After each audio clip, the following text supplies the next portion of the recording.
Secondary اور tertiary hospitals کو جاتا ہے، پرائمری لیول پہ بہت کم جاتا ہے، حالانکہ ہماری 70% بیماریاں پرائمری لیول پہ مینیج ہو سکتی ہیں، وہ ٹریٹ ہو سکتی ہیں۔ تو یہ ایک کاسٹ افیکٹیو انٹرونشن ہے۔ اور دوسری ورک فورس، کمیونٹی لیول کی ورک فورس، ایک تو ہمارے پاس LHWs ہے، وہ بھی 1 لاکھ سے کم ہے۔ ہمارے پاس پولیو ورکرز کی شکل میں ایک بہت بڑا ریسورس ہے کمیونٹی لیول پہ۔ یہ جان کی بازی لگا کے بچوں کو پولیو کے قطرے پلواتے ہیں اور ان کو بڑا قلیل معاوضہ ملتا ہے 4-5 دن کے لیے۔ اگر ہم ان کو ٹرین کر سکیں اور پھر ہم ان کے لیے ایک کیریئر پاتھ وے بنا سکیں تو that will be a big game changer in the history of Pakistan. گھر سے روانہ ہوئے، قومی ادارہ صحت پہنچے،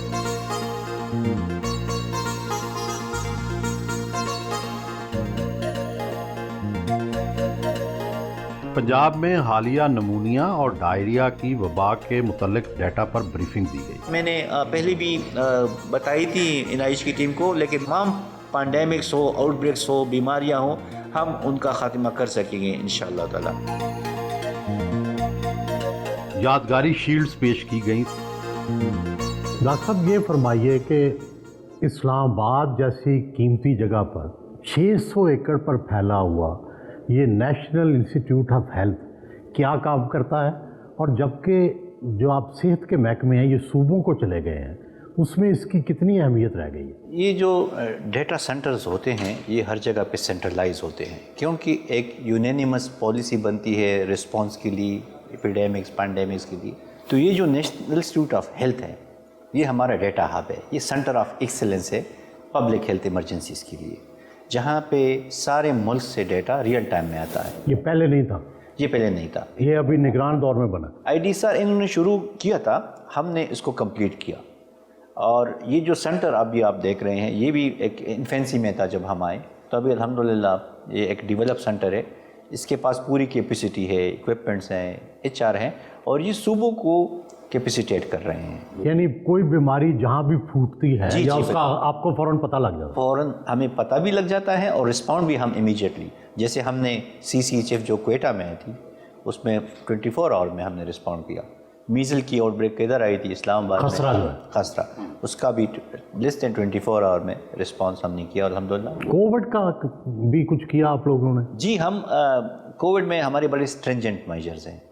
ہم نے جیسی ہی JN1 کی وہ آ گئی نیوز کے انڈیا میں اس کا آؤٹ بریک ہوا ہے اور کیسز بڑھ رہے ہیں، تو ہم نے یہ ایزیوم کر لیا کہ چونکہ انڈیا کی ٹریول گلف کے ساتھ ہے اور گلف کی پھر ہمارے ساتھ زیادہ ہے تو یہ ادھر آنی ہے، تو ہم نے ایکٹیویٹ کیا اپنا سسٹم ادھر بھی، اور ایئرپورٹ جو پوائنٹ آف انٹریز ہمارے ہیں ہم نے تھوڑا سا اس پہ آؤٹ آف دا وے بھی، چونکہ ہم بڑے سینسیٹیو ہیں اس کے بارے میں، تو ہم نے ایک تو جو سمپٹومیٹک کیسز ہیں ان کی انویسٹیگیشن ہوتی ہے، ایئرپورٹ پہ ان کو سیگریگیٹ کیا جاتا ہے، پھر انویسٹیگیشن ہو جاتی ہے فالو۔ ہم نے جو نارمل کیسز تھے یعنی 2% ہم نے نارمل ادھر سے رینڈم ادھر سے، تاکہ یہ خطرہ ہی ٹلے کہ اس طرح کی ایک فلڈنگ نہ ہو کیسز کی۔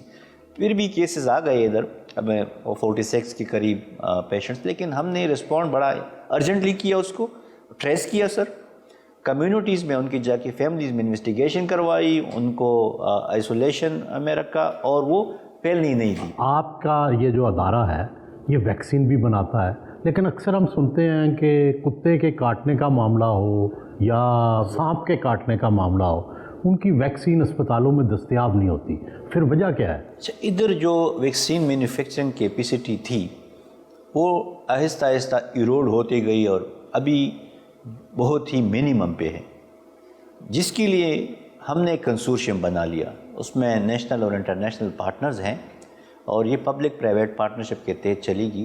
تو نہ صرف یہ ہماری جو 12 ڈیزیزز ہیں ان کی جو بچوں میں جو ویکسینیشن ہم کرتے ہیں امیونائزیشن کی، ان کی ویکسین، بلکہ باقی ایمرجنسی جیسے آپ نے اسنیک بائٹ کا یا اینٹی ریبیز ویکسین کی بات کی وہ بھی بنائیں گے، اور یہ نہ صرف ہماری ضروریات پوری کریں گی بلکہ ہم ابھی تو آپ انڈیا سے منگواتے ہیں؟ جی، تو ابھی پھر ہم ایکسپورٹ کریں گے۔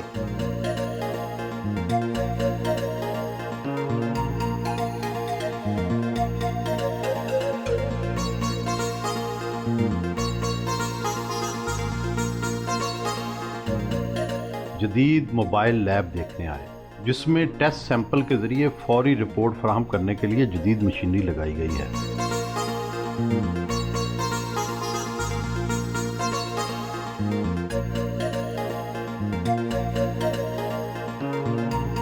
ڈاکٹر صاحب یہ بتائیں کہ زندگی کا مشکل ترین مرحلہ کب آیا اور سب سے زیادہ خوش کب ہوئے؟ میں نے 26 سال بہت ہی مشکل حالات میں کام کیا ہے، Somalia, Sudan, Ethiopia, Kenya, Afghanistan, اور ٹینٹوں میں رہا ہوں۔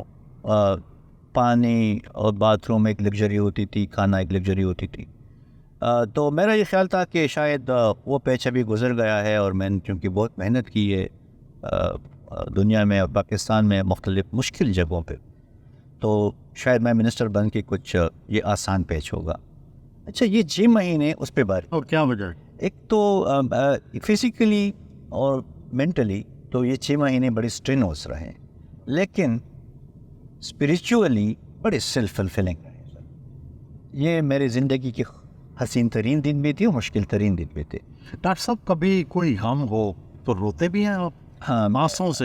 میں سینسیٹیو ہوں کافی زیادہ، تو خوشی تو میں اظہار نہیں کرتا، لیکن غم کا آٹومیٹیکلی کچھ نہ کچھ ہو جاتا ہے، آنسو گرتے ہیں؟ آنسو گرتے ہیں۔ اگرچہ میں بہت کنٹرول کرتا ہوں اپنے ایموشنز کو، میں بہت زیادہ کنٹرول کرتا ہوں، لیکن پھر بھی جب میں دیکھ لیتا ہوں چیزوں کو اور وہ مجھے پنچ کرتی ہیں تو بے ساختہ وہ آ جاتی ہیں۔ اگر آپ ایموشنل ہیں تو تھوڑے بہت رومانٹک بھی ہوں گے، تو خوبصورتی میں آپ کو کیا پسند ہے؟ تھوڑے بہت نہیں، زیادہ، بہت زیادہ۔ اچھا، میرا ایک ڈفرینٹ معیار ہے۔ لوگوں کو ظاہری خوبصورتی اچھی لگتی ہیں، کسی کو زلفیں، کسی کو آنکھیں، کسی کو قد۔ میں کنڈکٹ سے زیادہ امپریس ہوتا ہوں، دا وے اے پرسن کنڈکٹس ہی اور شی، کہ اپنے آپ کو وہ کیسے کنڈکٹ کرتا ہے، کتنی کائنڈنیس ہے اس کے دل میں، کیسے گفتگو کرتا ہے یا کرتی ہے۔ کیونکہ آپ کو امپریس کر لے کوئی خاتون تو پھر آپ کیا کرتے ہیں؟ اچھا، بہت ساروں نے ہمیں امپریس کیا ہے، لیکن ایکسپریس ہم نہیں کر سکے۔ کیوں؟ شاید کچھ پہلے تو کیا ہوگا نا جوانی میں؟ نہیں، کبھی بھی نہیں کیا۔ اچھا، ہاں، جوانی میں بھی کافی امپریس رہے ہیں اور ابھی بھی امپریس ہوتے رہے ہیں، لیکن ایکسپریس کرنے کی صلاحیت نہیں ہے۔ ڈاکٹر صاحب، رنگوں کا استعمال ماشاءاللہ بڑا، آپ نے خوبصورت رنگ پہنا ہوا ہے، کیا عام لوگوں سے آپ کا جو ٹیسٹ ہے رنگوں کا وہ مختلف ہے؟ میرا نہیں خیال، میں تو چوزی ہوں تھوڑا بہت، لیکن اتنا زیادہ میں اس پہ انرجی صرف نہیں کرتا۔ یہ توقع سے ایک سوٹ جو کہ پریس تھا تو میں نے پہن لیا، حالانکہ مجھے پتا تھا کہ آپ لوگ آ رہے ہیں تو ہونا تو چاہیے تھا کہ بڑی تیاری ہوتی، میں نے کہا بس جو بھی پریسڈ ہے تو پہن لے۔ تو آپ کی ذرا نوازی ہے کہ آپ کو یہ پسند آیا۔ Pakistan Nursing and Midwifery Council پہنچے، صدر فرزانہ ذوالفقار اور سیکرٹری فوزیہ مشتاق نے استقبال کیا۔ کوالٹی نرسز پیدا کر سکیں، اور پھر دوسرے سٹیپ میں چونکہ ان کی ڈیمانڈ دنیا بھر سے ہمیں آ رہی ہیں نرسز کی، تو ہم ان کو باہر بھی بھجوا سکیں تاکہ ان کی ٹریننگ بھی ہو، امپلائمنٹ اپرچونٹیز بھی ملے اور پاکستان کو ریمیٹنسز بھی آ جائیں۔ یادگاری شیلڈز پیش کی گئیں، سندھی ٹوپی اور اجرک بھی پہنائی گئی۔ ڈاکٹر صاحب، دنیا بھر میں نرسنگ کا شعبہ بڑا معزز سمجھا جاتا ہے، یہاں پر پاکستان میں نرسنگ کے شعبے کو وہ مقام حاصل کیوں نہیں ہے؟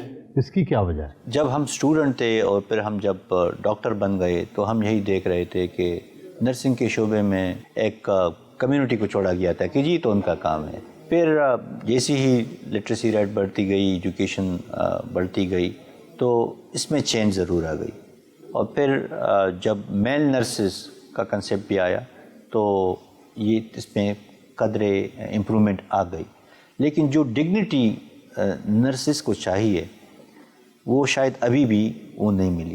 ہم نے ایک کوشش ضرور کی, ان کا نرسز ورلڈ ڈے ہم نے منایا, ہم نے میسیجز میڈیا پہ دے دیے کہ یہ اس حال میں پیشنٹ کے پاس جاتے ہیں جہاں پہ ان کی اپنی فیملی بھی اس کے پاس نہیں جا سکتی.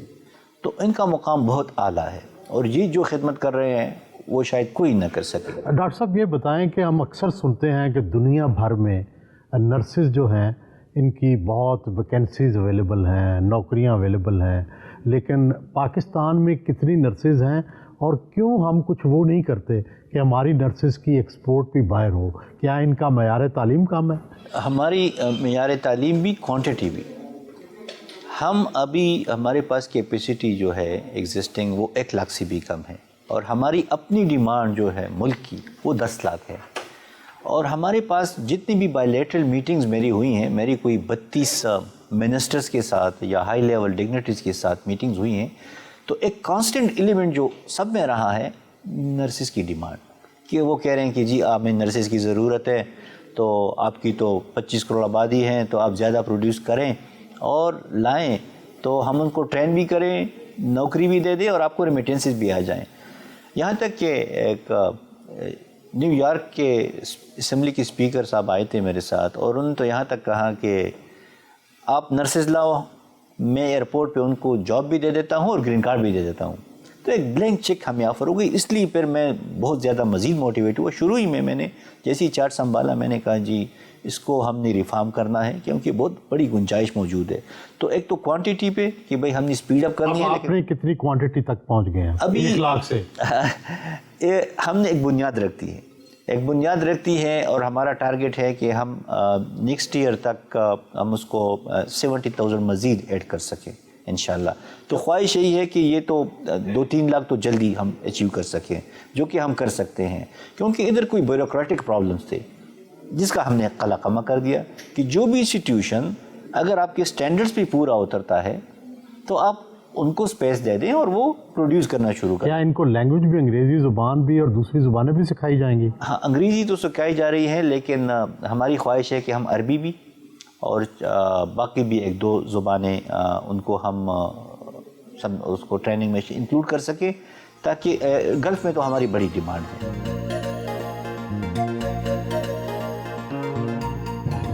ڈاکٹر صاحب جو آپ نے اتنی دنیا میں کام کیا, دولت تو بہت کمائی ہوگی؟ باہر اتنی تو نہیں, لیکن ریزنیبل دولت کمائی ہے. اور مزے کی بات یہ ہے کہ میں نے کبھی گورنمنٹ آف پاکستان سے سیلری تک نہیں لی. ابھی صرف یہ سیلری آ رہی ہے, تو وہ بھی صرف سیلری. پہلے کبھی میں نے گورنمنٹ آف پاکستان سے سیلری نہیں لی. کام کرتا رہا, کچھ میں والنٹری کرتا رہا, کچھ میں انٹرنیشنل آرگنائزیشن کے ساتھ. جب انٹرنیشنل آرگنائزیشن کے ساتھ کام کرتے رہے تو کتنی تنخواہ لیتے تھے؟ ایٹ ون ٹائم 2009 میں جب میں ساؤتھ سوڈان میں یہ ورلڈ بینک کا یہ پروگرام لیڈ تھا, تو I think I was the highest paid individual in health sector at that time. کتنے؟ وہ کافی زیادہ تھی اس وقت, یعنی مجھے 20 لاکھ نہیں, اس سے زیادہ تھی. 50 لاکھ وہ کوئی 20-22 ہزار تو ڈالر تو میری سیلری تھی, اور پھر اس کے آپ کو پرکس تھے, مرات تھی, ڈیلیز تھی. مطلب 1 کروڑ کے قریب. اور اس میں وہ سیونگ ہی تھی, کیونکہ every thing was catered for, تو وہ اچھا تھا.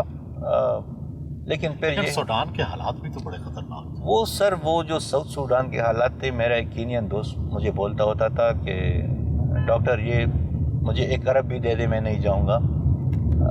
ہم چلے گئے, پیسے کی تو اٹریکشن اتنی نہیں تھی, لیکن وہ جو میں صومالیہ سے ہو کے گیا تھا, صومالیہ میں نے کور کیا تھا, تو میں نے کہا چلیں ایک دوسرا پرسپیکٹیو بھی لے لیتے ہیں, وہ ایکسپلور کر لیتے ہیں. چیلنجز اس میں بہت زیادہ تھی, یعنی آپ کو بیسک کمیونٹیز ہی اویلیبل نہیں تھی, تو ایک ڈفرینٹ ایکسپیرینس تھا. لیکن الحمدللہ جہاں بھی رہے ہیں پاکستان کا جھنڈا ادھر اگاڑا, ادھر لائے. ڈاکٹر صاحب جو پیسے باہر سے بنائے ڈالروں میں, اس کی کیا پراپرٹی خریدی کہ کیا کیا؟ اچھا, اتنے بھی نہیں کمائے, کیونکہ یہ تو ایک جگہ پہ تو ہمیں زیادہ, لیکن بعض جگہوں پہ تو ہمیں ریزنیبل ملتے تھے. تو اسے ابھی یہ خرچہ برداشت کر رہے ہیں، یہ جو ابھی تک جو چل رہا ہے سلسلہ، اچھا تو سیونگ کر لی تھی، تو اسی سے بچت کر لی تھی، کچھ بچت ہے اور کچھ ایک دو جگہ پہ وہ بھی ہے۔ انویسٹمنٹ بھی کی؟ جی ہاں۔ گھر وار بنا لیا یہاں اسلام آباد میں؟ نہیں، اتنے پیسے نہیں ہیں۔ اچھا، پشاور میں ہے ہمارا گھر اور اسلام آباد میں نہیں ہے۔ تو کہ یہاں کرائے پہ رہتے ہیں؟ ابھی تو میں منسٹر کالونی میں جی منسٹر انکلیو میں ہوں، کے پی ہاؤس میں یہ رہتا تھا اچھا، جب آتا تھا۔ ڈاکٹر صاحب بچپن میں کیا ڈاکٹر ہی بننا چاہتے تھے یا اتفاق سے آ گئے؟ میں سر ڈاکٹر کبھی بھی نہیں بننا چاہتا تھا، یہ میرے والد صاحب کی خواہش تھی، حتیٰ کہ جب میں ایون میڈیکل کالج میں تھا ابھی تو میں کوشش کر رہا تھا کہ میں نکلوں اس سے، اور آپ کیا کرنا چاہتے تھے؟ میں تو سول سروس جوائن کرنا چاہتا تھا، تو اس وقت کامیاب نہیں ہو سکا کیونکہ والد صاحب پریشرائز کر رہے تھے کہ ڈاکٹر بن کے پھر دیکھ لینا کہ جو بھی ہیں۔ پھر میں نے جو فیلڈ سلیکٹ کی، کیونکہ اس کا بیسک ریزن یہ تھا کہ میں نے یہ سوچا کہ یہ ڈاکٹر تو مریضوں سے پیسے لیتے ہیں، پھر وہ کچھ میل پریکٹسز میں دیکھ رہا تھا، تو میں نے کہا اگر یہ میں نہیں کر سکتا تو میں تو بھوکے مر جاؤں، تو سول سروس یا ڈیولپمنٹ سیکٹر میں شاید میں کچھ بہتر لائف گزار سکوں، تو ایمبیشن یہی تھی کہ میں سول سروس، لیکن پھر وہ نہیں ہوئی اور میں پبلک ہیلتھ سائڈ پہ آ گیا۔ پاک چائنا فرینڈشپ سینٹر پہنچے، وائس پریزیڈنٹ اسماعیل جسکانی نے استقبال کیا۔ پاکستان اور چائنا کی شراکت سے 7ویں پاک ہیلتھ ایکسپو کا افتتاح کیا۔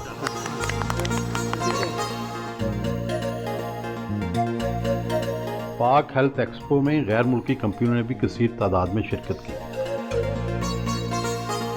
That every customer should get best experience by doing business with a company.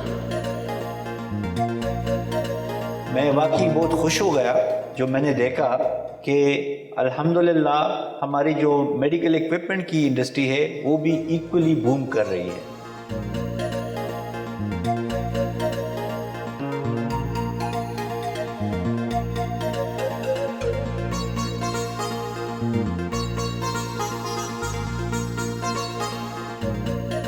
Poly clinic کا دورہ کرنے آئے، ڈاکٹر ارسلان حیدر نے استقبال کیا۔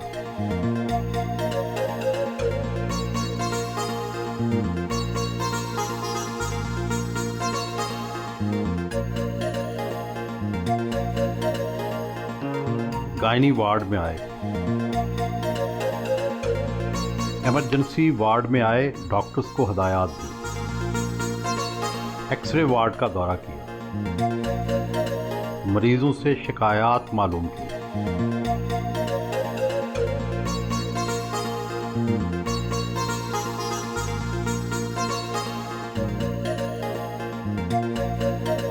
پاکستان میں صحت کے شعبے کو بہت زیادہ ضرورت ہے مالی امداد کی۔ آپ یہ بتائیں کہ وفاقی بجٹ میں کتنے فیصد حصہ محکمہ صحت کو ملتا ہے؟ اچھا سر، یہ دیکھیں ہماری پاپولیشن دیکھیں، پھر ہمارا ڈیزیز برڈن دیکھیں، اور پھر ہیلتھ کی ایلوکیشن دیکھیں، اور یہ کسی ایک گورنمنٹ کو آپ مورد الزام نہیں ٹھہرا سکتے، یہ ازل سے ہو رہا ہے۔ 1% جی ڈی پی ایلوکیٹ ہوتی ہے ہیلتھ سیکٹر کو۔ ہماری انارمس نیڈز ہیں، ہم نے آواز بلند کی ہے کہ 2% تک تو لیا جائے اس کو۔ سینٹ میں نے مقدمہ پیش کیا اور اتفاقاً اسحاق ڈار صاحب موجود تھے اور انہوں نے اپریشیٹ بھی کیا اور ایگری بھی کیا، تو ابھی کبھی امید ہے کہ ان کی گورنمنٹ آنے والی ہے تو وہ اس کو عملی جامہ پہنائیں گے اور ہیلتھ سیکٹر کی جو بجٹ ایلوکیشن ہے وہ بڑھائیں گے۔ آئیڈیلی تو 5% ہونی چاہیے، لیکن اگر فرسٹ انسٹنس میں ہم 2% تک بھی لے جائیں تو بہت بڑا فرق پڑے گا۔ صحت کا شعبہ صوبوں کو منتقل ہونے کے بعد زیادہ تر اسپتال تو صوبوں کے پاس چلے گئے۔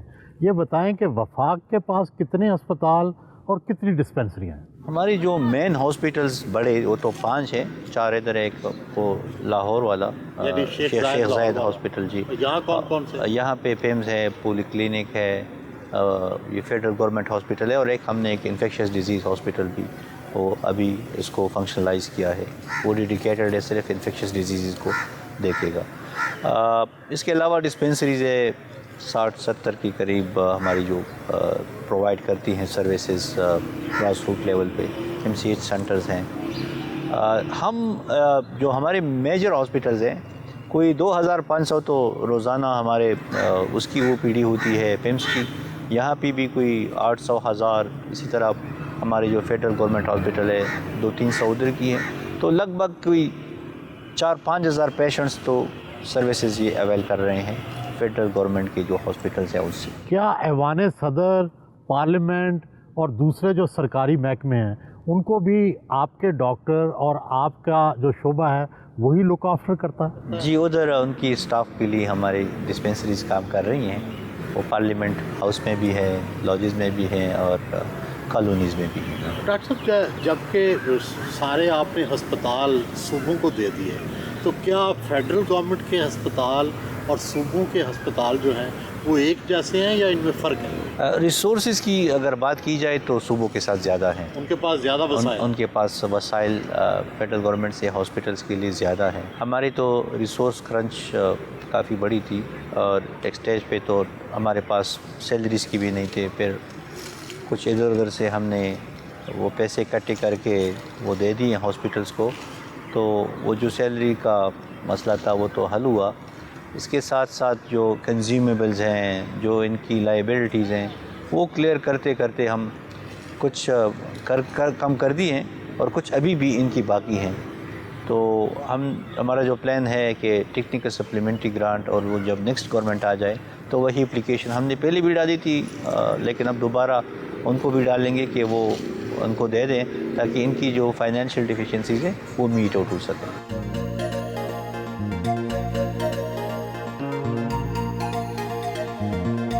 ڈاکٹر صاحب شادی پسند کی گھر والوں کی مرضی سے کی؟ ٹوٹلی ارینجڈ میری اپنی فیملی میں ہوئی ہے. کتنے بچے ہیں، کیا کیا کرتے ہیں؟ میرے 4 بچے ہیں، 3 بیٹے ہیں اور 1 بیٹی ہے. اور بڑا بیٹا جو میرا ہے وہ ابھی 12 سال کا ہے. شادی لیٹ کی یا بچے لیٹ پیدا ہوئے؟ شادی لیٹ کی. اچھا. بچے تو کتنی ایج میں کتنی؟ میری 39 ایئرس تھی. اچھا، تو پہلے کیوں نہیں کی شادی؟ ہمیں ٹائم بھی نہیں ملا. پھر میرے خیال میں میری پرائرٹی بھی نہیں تھی. شادی؟ جی شادی پرائرٹی نہیں تھی؟ جی میرے خیال میں میری نہیں تھی. اور پھر جب فیملی نے کہا، میں افغانستان میں تھا اس وقت کہ جی آپ کی منگنی ہے، تو میں نے کہا جی بس ٹھیک ہے کہ آپ کی مرضی شامل ہے. میں نے کہا جی بس آپ نے کر دی بس ٹھیک ہے. شام کے وقت گھر واپس آئے.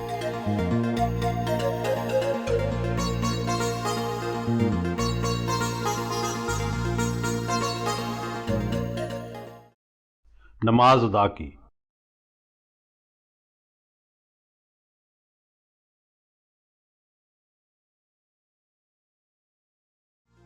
اپنے قریبی دوست اور نگران وفاقی وزیر ثقافت و اداکار جمال شاہ سے ملنے گئے.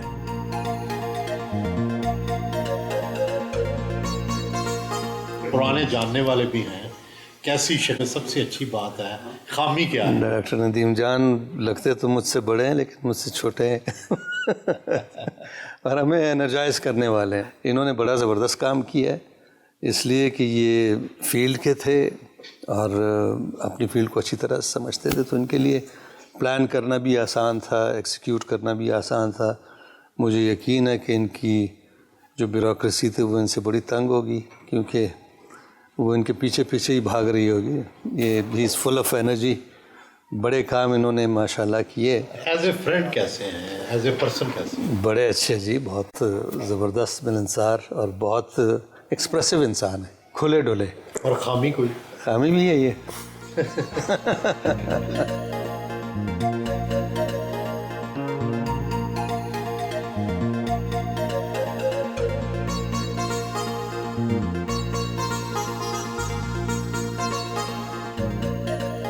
سوئمنگ کرنے مقامی ہوٹل آئے. روزانہ سوئمنگ کرنا ان کا معمول ہے.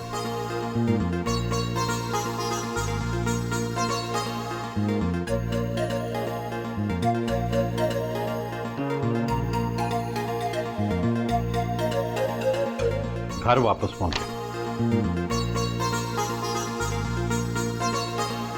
ڈاکٹر صاحب اقتدار کا بھی نشہ ہوتا ہے اور وزارت کا بھی، آپ یہ چاہیں گے کہ نگران تو اب وقت ختم ہونے والا ہے، آپ چاہیں گے کہ آئندہ آپ کو کوئی ذمہ داری ملے؟ اگر میرے ملک کے لیے میری کوئی یوٹیلائزیشن ہو سکتی ہے یا میں کسی کام آ سکتا ہوں تو وزارت سے پہلے بھی میں نے کام کیے ہیں، وزارت میں بھی کیے ہیں اور آگے بھی انشاءاللہ کریں گے۔ آپ کے دور وزارت میں ملٹی نیشنل کمپنیوں کو اپنی ادویات کی قیمتیں خود بڑھانے کا اختیار دے دیا گیا، کیا اس سے تو قیمتیں نہیں بڑھ جائیں گی؟ پوری دنیا میں جو میڈیسنز ہیں وہ کثیر تعداد میں ڈی ریگولیٹڈ ہیں۔ انڈیا میں کوئی 100 کے قریب میڈیسنز ریگولیٹڈ ہیں، باقی ڈی ریگولیٹڈ ہیں۔ اسی طرح بنگلہ دیش میں اور سری لنکا میں بھی جو ہم ریجن کا موازنہ کرتے ہیں، تو جب ہم نے یہ انالیسس کی اور ہم نے یہ دیکھا کہ ان کی ایکسپورٹس بھی بڑھ رہی ہیں، تو ہم نے کہا کہ کیوں نہ ہم ان کو مارکیٹ فورسز کو امپاور کریں کہ وہ خود ڈیسائیڈ کر لے، کمپٹیشن زیادہ لائیں، کوالٹی پہ زیادہ فوکس کر لے۔ تو اسینشیل میڈیسنز ابھی ریگولیٹڈ ہیں اور جو نان اسینشیل ہے اس میں ہم نے ایک کمپیٹیٹیو انوائرمنٹ کریٹ کیا ہے۔ اگر انہوں نے کارٹل بنا لیا اور سب نے بیٹھ کے فیصلہ کر لیا کہ ہم خود ہی بڑھا رہے ہیں تو آپ کیسے روکیں گے؟